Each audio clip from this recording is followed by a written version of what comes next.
Let's take a few minutes to look at the sample thesis-based paper that I've linked in Moodle. This was linked in last week's module, and I've included it in this week's module as well.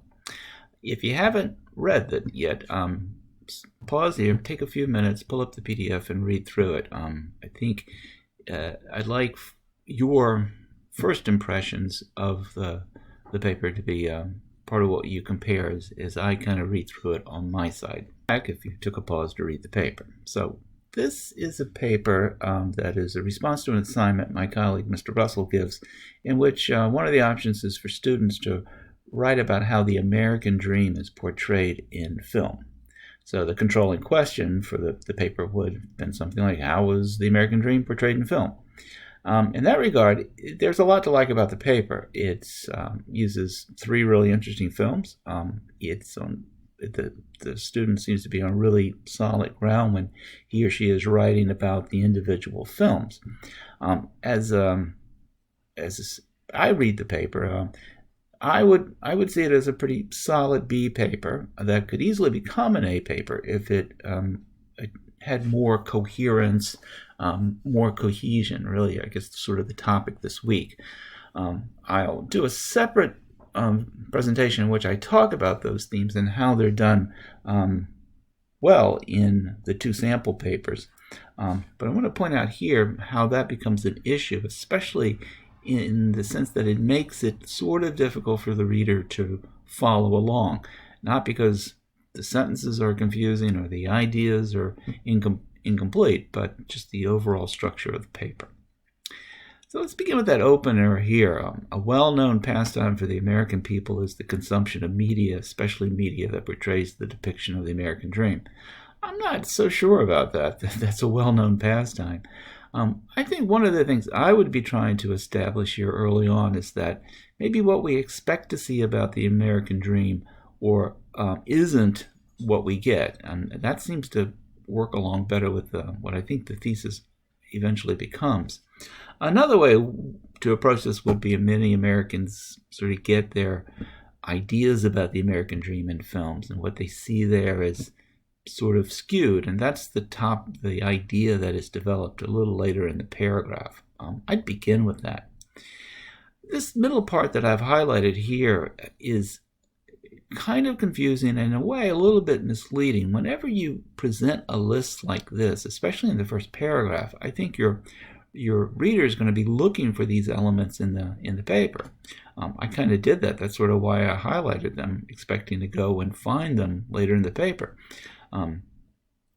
You'll notice that some of these phrases do occur, and I do mark them later, but this is not the overall structure of the paper. In fact, this idea here, tragedy is included here, tragedy is included down here, and these are the only 2 times the word tragedy appears in the paper.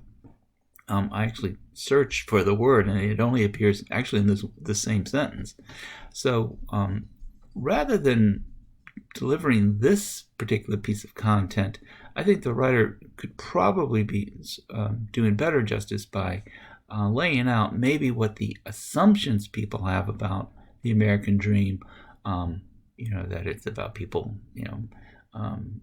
coming from through hard work and saving and maybe the help of their neighbors, that's the way the American dream is achieved, and that's not the film anyway that most people would go out and see. The real structure of the paper is presented in what is the thesis, that these depictions, there's this illusion that the American dream can only be achieved through deceit, greed, and ruthlessness. This is much better in the sense of these seem to be the 3 ideas that the films are supposed to support. It's just a bit confusing having this list and then this list. We definitely want to go with this. All right. Now, the next thing I want to show you is, and the next thing about where the paper sort of loses cohesion is what happens in this particular topic sentence here. A recurring theme in many depictions of the American dream is struggle. Well, that is probably true, and it could apply to lots of things, but you'll also see that struggle doesn't work so hot with deceit, greed, or ruthlessness. It doesn't seem to be connected to that at all. Here you have that willingness of youth to succeed, that idea showing up here. And again, part of what's confusing about this is that what this paragraph is about? This paragraph should be about deceit. That's the order here. And by the time we get to the end of the paragraph, a cycle of deceit and desperation that does kind of connect back to the thesis, but it's too late. I think that idea of deceit needs to be in this first sentence. That, whether it is overcoming the struggle through deceit or something like that, achieving the American dream through deceit, that really should be that should be in the first sentence, not near the end. Now, one place that the writer does achieve some cohesion is to introduce in this last sentence the topic of greed, connecting it to sort of what this is about, and certainly connecting it through the same moral can be found in the 2013 film The Wolf of Wall Street. That, again, is greed. That helps the reader make the connection between the American dream as somewhat of an addictive drug. I think having greed setting here, greed setting back in the thesis, helps the reader connect this idea of addiction and greed. But when we get to the third film, this discussion of Sorry to Bother You, here the language is that this movie addresses the way the American dream can deter an individual's moral compass while playing on the concept of equity. All right. So we're probably being asked to connect that phrase, deter an individual's moral compass, to ruthlessness. And I suppose it's possible.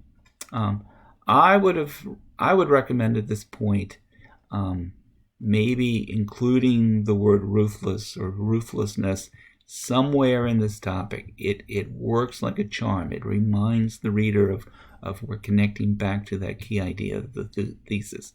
If you're using this kind of phrase, it may be more difficult for the reader to make that connection. Now, again, there are many things that the film does pretty well. The paper does pretty well. It discusses the films in some detail. I think the paragraphs are certainly well developed. The conclusion works pretty well. So what is probably keeping this paper from being an A paper right now is this notion of working from the thesis, and maybe illusion in the topic sentence, illusion. I would kind of go back and revisit the idea for the title, and then maybe lose some of these ideas that aren't really developed in the paper, so that the reader has an opportunity to focus on the ideas that are developed. The American dream is achieved through deceit, another one achieved through greed, another one through ruthlessness. Repeat those words in the topic sentence and make the topic sentence the first sentence, not the last sentence, the paragraph. That's a sure way to lose your reader, is by moving the topic sentence to the end of a paragraph. All right. Now, in the subsequent video on coherence and cohesion, we'll take a look at how to do it right.